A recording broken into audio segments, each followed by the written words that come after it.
bien, ya inflé otro globito, así que presta mucha atención. A ver, a ver, a ver, a ver. Y escucha cómo suena, porque gracias al sonido de este globito, cuando lo reventamos, va, a ver, nos va a ayudar con la consonante.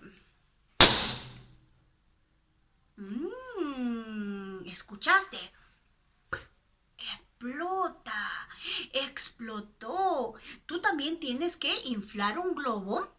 Infla un globo, tú ya sabes inflar un globo, ya tienes 5 años y tienes que reventarlo, pero eso sí, con mucho cuidado.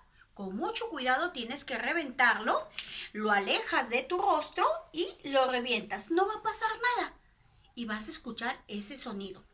Gracias a esta consonante vamos a decir perro, pollo, pato, payaso. ¿Mm? Gracias a esta consonante. Ahora presta mucha atención que te voy a contar un cuento. ¿Quieres escucharlo?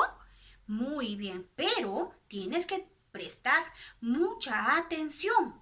Mucha atención. Así que para cuando nosotros contamos un cuento, prestamos mucha atención porque el salón o nuestra casa se va a convertir en algo mágico. Entonces cierra los ojos para poder contarte este lindo y hermoso cuento.